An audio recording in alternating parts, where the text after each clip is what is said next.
Assalamu alaikum. My name is Najaf Ali Shah. Today my topic is how to prepare for English for CSS examinations. Actually, I'm making this video for those students who are very confused about English in CSS. So actually they do not know where to go, what to do, how to start, what to learn, what not to learn.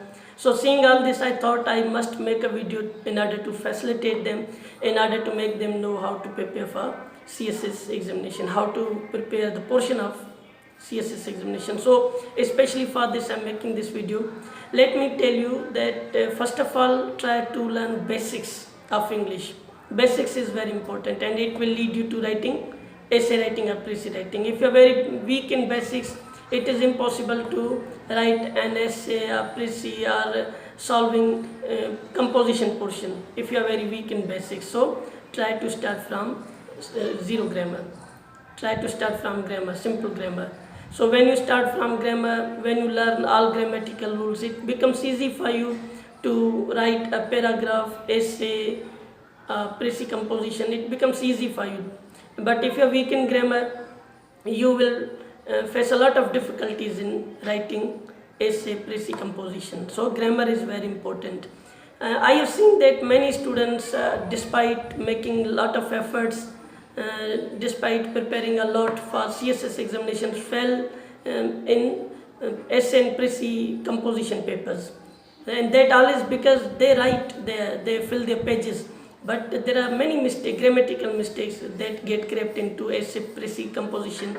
That's why they fell in the examination. So you must prepare well for grammar. You should know very well about grammar. When you know very well your grammar, it will be easy for you to write, because that time you become conscious enough. You know that what you're writing, whatever you're writing is correct or incorrect. So you understand. And if you don't know grammatical rules, then it becomes easy for you, difficult for you to write anything. So learning grammar is very important according to me.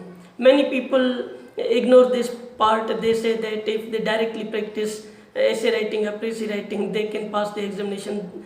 There can be this, but I feel that if you are preparing for CSS examination, then you must be well prepared in your grammar.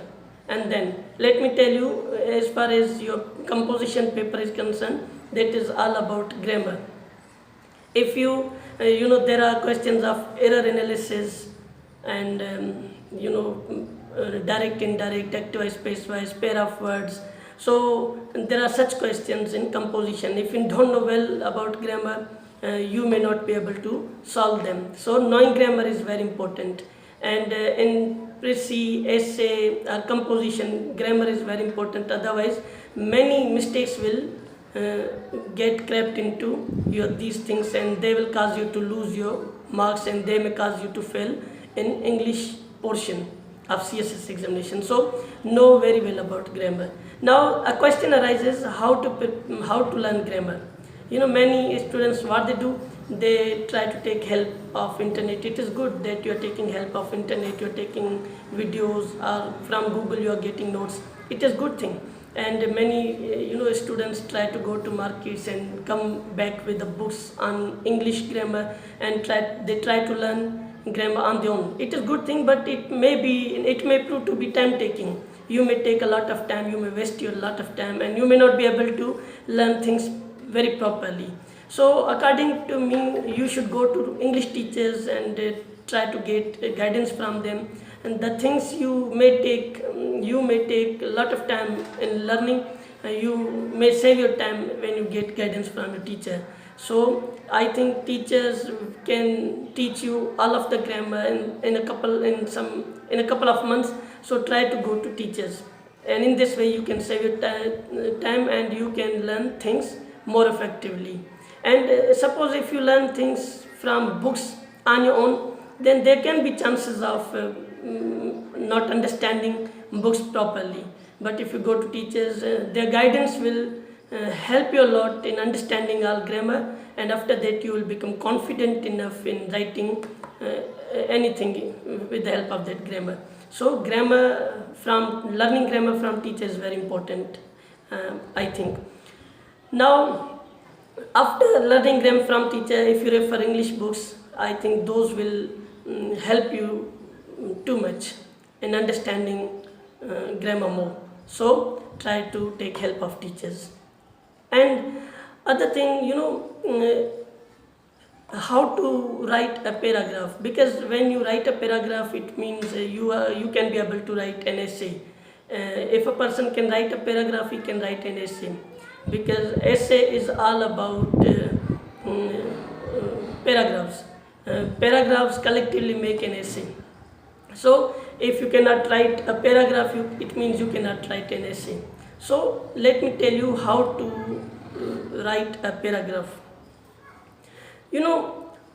Try to buy a book from the market and on paragraphs, and try to read a paragraph every day. Every day try to read a single paragraph many times, a number of times, suppose 10 times, 20 times, till the time you feel that now you have got a lot of ideas from that book, and now you have understood the way that paragraph is written, how that person is started, how that person is supported ideas, and how that person is concluded paragraph. So when that format now you feel is in your mind, now close up that book and put it aside, and try to start to write that paragraph in your own words. And now having that format of paragraph in your mind, that information in your mind, if you start writing paragraph, I think it will be a good kind of practice for you. Continue that practice for a couple of days. Write 30 or 40 paragraphs in this way. After that you will feel that you will have a format of writing paragraph, how people write paragraphs, how they start, how they put supporting ideas, how they conclude paragraph. Now you let that format in your mind, and having that format in your mind, you can after that write your own ideas, in your own way. And let me tell you that after that you also come to know another thing, that what ideas people put in a paragraph, and what ideas people don't put. What are important ideas we need to put, what are not important ideas we don't need to put. So you understand this thing. So I think it is a good kind of practice, and you can start this from the day first. Buy a book. While learning grammar you can do this, and after you learn grammar you will be able to write a paragraph. And when it is time of learning paragraph, at least you will be able to write a paragraph, and it will never be a new thing for you. So try to have practice of paragraphs in this way. And other thing, it is said that a good reader is a good writer. If you want to become a good writer, suppose if you want to appear in CSS examination and you have to write an essay there, you have to write prescient composition, it means you have to become a writer over there. So it is said that a good reader is a good writer. So if you want to become a good reader, you need to become a good writer. If you want to become a good writer, you need to become a good reader, So you need to become a good reader. How reading makes you a good writer, because when you read the work of other people, you come to know how they write on any topic, whether that is scientific topic, religious topic, that is political topic, that is social, any topic, how they write on those topics, you come to know this. And when you come to know this, when that format is in your mind, ultimately that makes you a good writer, and you follow that format because that is completely in your mind. You follow that format and you write with that format. That's why it is said that a good reader is a good writer. So you need to become a good reader. You need to read the newspaper and other English newspapers. You need to read other English books, and in this way you can become a good writer. And not only you get a format from reading, but you also get new sentences, new vocabulary from that reading, and you add your vocabulary, you add your beautiful sentences, and you come to know what ideas people put in their writings and what ideas they don't prefer to put in. So you come to know all this, and you come to know about the sequence of writing when you read. So reading is very useful for you, and many students fail in CSS examinations because they never write or they never read. They simply learn some things superficially, and they appear in the examinations consequently, and they fail or they come back with a few marks in CSS examination. So you need to read well, you need to write well, and in this way you can pass your CSS examinations. And whatever I'm sharing, that is my personal experience. You can, if you listen to other people, they can have different ideas on this. So I'm sharing my part of experience with you, that how to prepare for CSS examination. Last but not the least, I'm telling you a point that when you read something, try to buy a register and keep it with you. And if you come across any beautiful word or sentence, write it in your that register. And suppose if you came across a new word in Dam newspaper or in any other English book, and now you should look up the meaning in dictionary and try to write that word. First of all, write that word, and below that try to write the sentences you have seen in the English book or Dam newspaper or from the dictionary. When you maintain this register, it will add your vocabulary. And when you have vocabulary but with beautiful sentences, don't write words alone. Otherwise you will never come to know how to use them. But when there's a word in register and below that there are sentences in which that word is used, you come to know how words are used in sentences. But when you have word alone, now you don't know how to use it, because some words are used only in passive, some words are used only in active. So, and there are other things too related to the words. So you come to know all when you have sentences. But when you have words alone, then you can have meanings, you can understand meanings, but you may not be able to use that word in the sentences properly.